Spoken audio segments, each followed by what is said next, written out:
It's every writer's dream. Publishers line up to represent your book, and it receives critical praise once it's released.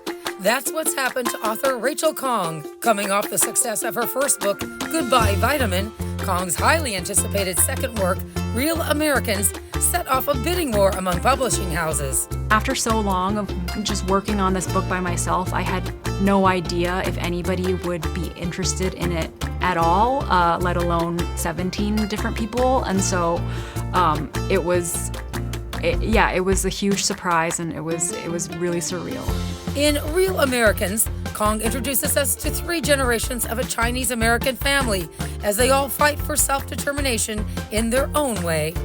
I think each of the characters doesn't quite feel belonging in their lives, and that's a sense that I have had, growing up as an Asian American kid in sort of the various spaces that I've grown up in, and I think that belonging has always felt a little bit elusive to me, and I have wondered the reason for that, right? Like, who gets to feel belonging in America?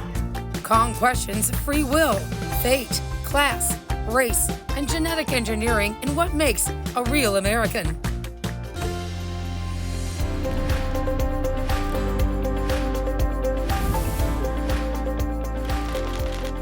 Welcome, Rachel, and congratulations. This has been quite a success. Thank you so much. I'm so excited to be here. We're glad to have you in St. Louis. And if there ever was a good choice for a book club read, folks, I'm telling you, try Real Americans if you haven't chosen for next month, because not only is it riveting, it leaves us asking a lot of questions, which I don't know if that was your intent, but so many questions about the 3 main characters, the choices they make, what makes a real American. You were born in Malaysia, raised in California. Was it your own experiences that brought you to this and that you've been kind of cultivating along the way for several years, or what's been your impetus? Yeah. I mean, like you say, I was born in Malaysia, raised in Arizona and California, and I have been thinking about a lot of these themes for my whole life, these questions that you mention. This is very much a book about questions, and a book that asks how we become who we become, and also, like you said, what is a real American? How do these characters find a sense of belonging? I think that every character in the book isn't me, but also has some, emotional similarities to me. And so I think each of the characters doesn't quite feel belonging in their lives. And that's a sense that I have had, growing up as an Asian American kid in the various spaces that I've grown up in. And I think that belonging has always felt a little bit elusive to me. And I have wondered the reason for that, right? Like, who gets to feel belonging in America? You do pose these questions, and we'll get into all that in a moment. But so the premise of Real Americans, it isn't as basic as poor girl meets rich boy, falls in love and lives happily ever after. It's much more complicated than that. So it spans 3 generations of a Chinese American family. So it's this large canvas with a lot of layers. But if you would give your own description. I will say I think I'm not great at the elevator pitch, and that's why I wrote this 400-page book about all of these topics. But it is, as you say, it's a story about 3 generations of a Chinese-American family. We sort of start with Lily, who was a 22-year-old woman in 1999, and then we fast forward to the year 2021, and we meet her son, Nick, who is mixed race but has never known his father. And then we go even more into the future, the near future, into 2030, and we meet May, who is Lily's mother. And we get to know why certain characters made the decisions that they made and how their decisions impacted the other generations. You talk about May. It's in the 60s. Yeah. The readers out there, you can relate and maybe even remember some of these moments in history. Yeah. In Chinese history, especially. Absolutely, yeah. And, my sort of reason for starting in 1999 was that I almost felt nostalgic for that period, right? It was almost a more simple time. Of course, there were terrible things happening in the world, as there always are, but it just felt like, the main worry that we had was that the world would end when it turned into the year 2000, like the zeros were too much for the computer. And it feels almost quaint at this point in history when we're worried about things like AI and technology, and the sort of risks and threats seem so much greater than they did, I think, back then. You've done a very good job of weaving in this family, but bringing in modern, the world around us. Yeah. Really. Those kind of things that make you think deeper, like, who am I? Why am I here? And why am I this way? Or all the questions I think a lot of us ask are, how could things have been different? And that's one of the things. You do ask us readers to consider many questions about what makes a real American. So I'm a first-generation American, and my answer to what is a real American might be different than a blue blood whose family came off the Mayflower or something like that. Right. So it all comes from our own experiences, our own choices. Did you grapple with the nuances of what is a real American and what is the American dream? Because I kind of found myself doing that. Yeah, absolutely. That's such a big part of the book, and I love that you mentioned that, because it's a book that's so much about the American dream, about all of these values that we have as Americans, right? The values that America sort of instills in people who are Americans, things like, ambition or, hard work and individualism. There are all of these American ideas that, I was raised with as a kid growing up in America. And even stories like the sort of Disney romance story of meeting that one other perfect person. That's a story that we see in this book, right? Because I was really interested in playing with these ideas of American myths and American narratives, the things that we're told as people who grow up in America, and sort of stories that we buy into. And I just wanted to question them a little bit, because I think that stories help us make sense of our lives, but they also can be really harmful to people who don't quite fit into those molds. Right. One of the things I wanted to bring up in the book was the fact that, and I could relate to this portion of the book, is that Lily's parents, who came from China and didn't speak much English at all, well, that was what happened in my household. Mm-hmm. And what happened with me, so I could relate to it, was all I spoke was, in our household, it was Romanian. I went to a neighbor to ask for water as a toddler. I came back home crying. Oh, this is my father telling me this. Mm-hmm. And he said, they didn't understand you. You're crying. He goes, that's it. You're only learning English. Mm-hmm. So I felt he did a disservice to me, because I thought it would have been great to know two languages. Yeah. So that was his way of assimilating. And I thought, to me, that was kind of the heart of the book, was this assimilation. Yes. Would you agree? Yeah, I think that I was really interested in those ways in which parents and children, especially from these different generations and different cultures, can't quite understand each other, or they sort of miss each other because we speak different languages, in part, or even if we share the same language, we sort of lack a cultural context, right? So I think that this book very much came from a place of wanting to understand my parents better. I understand a bit of Chinese, but I wish that I knew more. I sort of quit Chinese school in, a fit of tears, and in retrospect, really wish that I had stuck it out, because I wish that I had that access to my culture that I don't really have, or I have to really work at as an adult. But I think all the time about the ways in which I would really love to know my parents' stories more deeply, and really understand who they are as people. But because of sort of just the gaps in who we are, the cultures we were raised in, the languages we feel comfortable in, I'll never know them as deeply as I want to. Yes. And that's really one of the big struggles in this book, is what you lose when you come to a different country, right? And there's also a lot about, I'm sure, I wonder if this is true for you as well, like this feeling of parents having to sacrifice for their children when they come to another country, and their hope is to make this better life for that child. And that's, of course, a beautiful thing, but it's also really stressful for the child, yes. And you feel this big pressure. It's expectations. Yeah, almost to live another life, a life that's worthy of this sacrifice. And so that's very much part of this book, too. Very well said, and I related all of that. And one thing you do, you break the book into 3 sections, which is very, as a reader, easier to follow, and I appreciate that. And it gets us to know each character individually, because as we go from Lily, Nick, and May, so mother, son, grandmother, we see why each made their decisions in their own world, and how this all meshes, and why there's misconceptions communication. And you talk about that a lot, too, in your book, in terms of some regrets. Yeah. I mean, as we get towards the end, for sure. Yeah, absolutely. And I think that each character is trying to do their best for the other characters, right? If it's a parent in a situation making a decision for their child, they're just doing the best that they can with the information that they have.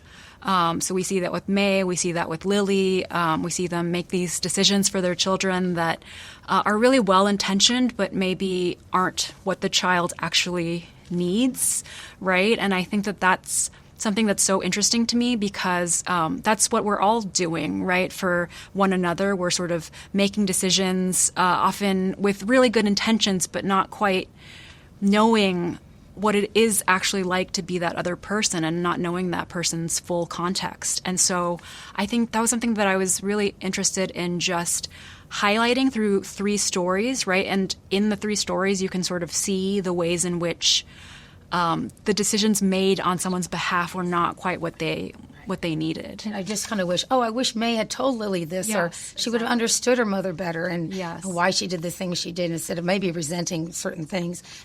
I can relate to that big time because my father was, I don't know what he went through. I know it wasn't pleasant to get to this country. And I think that, part of not wanting to talk about it makes sense, right? Because it was traumatic and it was really difficult. And so there's a way in which I see the impulse in myself to want to hear their stories. And I know that it's almost like a selfish impulse. Like I want to know, but maybe they don't want to talk about it, right?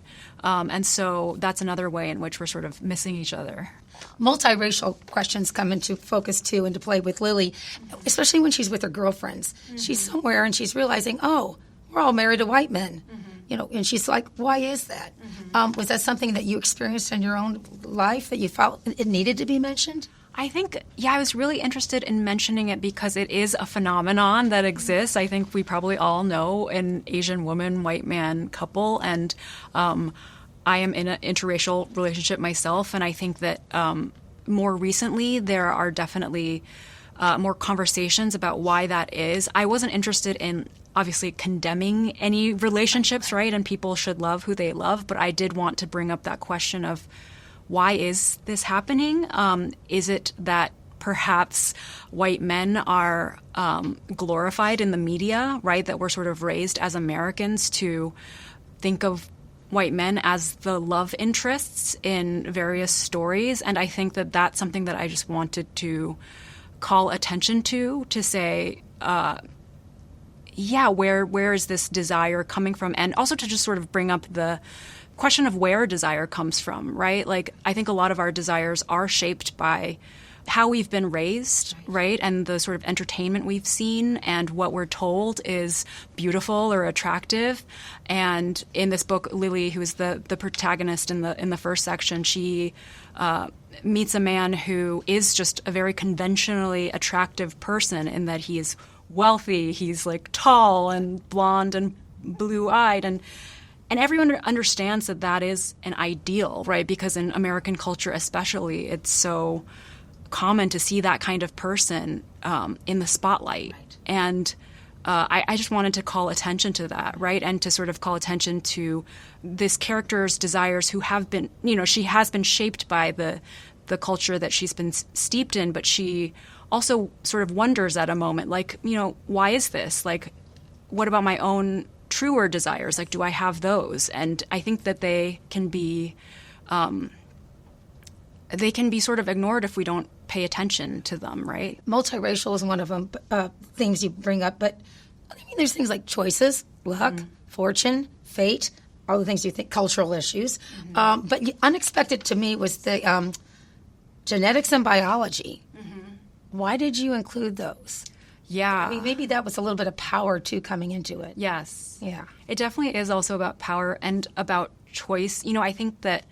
well, let me interrupt. You have the technology now, even with fertility. Yes, we do. Yeah. So, because you do bring that up in the storyline. Yeah, this is a book that we have, that I mentioned is about how we become who we become and why we are the way that we are. And, of course, genetics plays a huge part in that. We're sort of, we all carry this code with us that tells us, how our bodies will be, right? And also often codes, future illness or codes really the stories of our ancestors. And I think that genetics is so interesting to me because, especially now at this current point in history, I think very soon we'll be able to choose much more about who we give birth to. Yeah, who we give birth to, like what traits those offspring have. And I just wanted to ask the question, like, what should we choose? Because again, I don't know how much we should get to choose. How far can we go? Yeah. Because when Nick was born, I was like, what? Yeah. And I knew it was kind of leading to more of what May was involved with. So there's a little suspense and mystery, too. Yeah. It's so well done. I'm going to ask you, because there was a lot of research into this, how long did it take you to write Real Americans? Yeah, I started this book in December of 2016. Okay. So I started writing it then. And it's coming out it just came out in April of 2024. I probably, finished it and handed it off to the publishers like February of 2023. So it was a long process. It was about, I think almost 7 years. Did I see that you traveled to Turkey? Maybe at the back you were thanking someone. I'm trying to think. Did you do research there? I didn't. So Turkey is not in the book, but I went because, so I had worked on this book for, 6+ years at that point. And in fiction, this is a little bit inside baseball, but when you write a book, you can either sell it sort of before the book is written or, on a partial, like just sort of part of the book, or you can wait until the book is done and then sell it to a publisher. And so I really wanted to write this book and have a book and then sell it to a publisher. But that's never a guarantee. You're not guaranteed that a publisher will want your book necessarily. And so I had finished this manuscript, this work that I had, labored over for so long, and it was with my agent. She was going to send it out to publishers, and I thought, I'm going to take a vacation. I'm going to go to Istanbul, and I'm going to spend 3 weeks there so I don't have to think about whether or not somebody will buy my book. And while I was there, people started being interested in it. The editors started being interested in it. And my editor, who I wound up with, he actually flew to Istanbul from Paris. I was thinking, yes. That's an interesting thing. To meet with me to talk about this book. Well, I do want to address your writing because a lot of people aren't. There's a lot of writers out there, a lot of people striving to achieve what you're achieving. This is only your second novel. Mm-hmm. And your first one was also to critical acclaim, Goodbye, Vitamin, very well received. I want folks to know from what I read when they were shopping around Real Americans after the success of your first book. Is this right that there was a 17-day bidding war? I guess this is while you're in Turkey? It was a 17, different publishers who were interested in the book. I mean, that's a writer's dream. It was my dream. It was really surprising to me that it happened. But I'm so grateful that it did. Was that exhilarating to get that level of interest? It has to be. It really was. After so long of just working on this book by myself, I had no idea if anybody would be interested in it at all, let alone 17 different people. And so, it was a huge surprise, and it was really surreal. Your background's interesting. So you graduated from Yale. You mentioned Yale a little bit in the book. Mm-hmm. And you started in the food service industry. Is that right? What did you do? I did work briefly in the food service industry. I think I've always been a writer, but always had to work other jobs alongside the writing, of course, because writing is just very difficult to make a living at. And so so I've experimented with a lot of different careers because you have to find the sort of career that will allow you to also write. Yes, pay the bills. Yeah, exactly. And so I did do a little bit of food service, but really hard to be a writer and in food service because it's so exhausting, right? But you've continued that. At one point you did write for, is it Lucky Peach magazine? Yes, a food magazine. A food magazine, and then that folded. Mm-hmm. And then at that point were you able to devote more time to the book? So that was definitely, I think, at this moment, I'm just focusing on, I had to sort of leave a job in order to finish this book, essentially, because it was just the sort of project that just required a lot. Is this the Ruby? Yes, the Ruby. So explain to our listeners, our viewers, what that is. Yeah, so the Ruby is a workspace and event space for women and non-binary people that I founded in San Francisco, which is where I lived for many, many years. And it was a sort of effort to just bring together some creative community. When you're someone like a writer or when you're a photographer or an illustrator, it can be really lonely because creating art can be you have to do it alone often. And so I was really interested in bringing together people from lots of different industries in order to just sort of find community and collaboration, but also just commiseration, right? When you're working on this really long project, it can feel really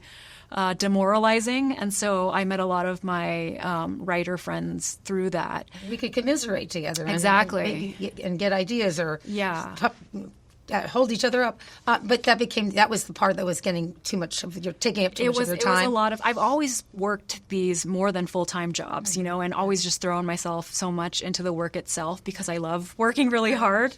But there came a point where I knew that I couldn't finish this book unless I devoted my time more fully to it. And so I left the Ruby at the end of 2021 and fully committed myself to this book. And that was how it got finished. So has either Real Americans or your first book, Goodbye Vitamin, sparked any movie interest? Yes. Well, this book is still sort of in progress. I'm having some conversations, but Goodbye Vitamin has had some movie interest. I'm not really sure how it's going at the moment, but... Yeah. Did I read that one of your short stories is going to be in maybe a movie? Yes. I've also written a lot of short fiction, so short stories. Often they're a lot more weird than my novel. I mean, I know that the novels are still weird, but the short fiction gets really weird. And so I've had a few stories optioned for film and TV.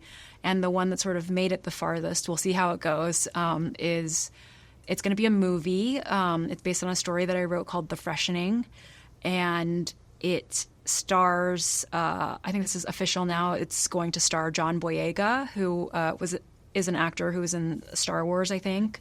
And I'm really excited about that. It's directed by Kathy Yan, who is a beautiful director. She did the movie Birds of Prey. She's done a movie called Dead Pigs. And I'm really excited about that one. So with The Freshening, I haven't read it. Is it more sci-fi? It's sci-fi. You have a little bit. You have an interest in that.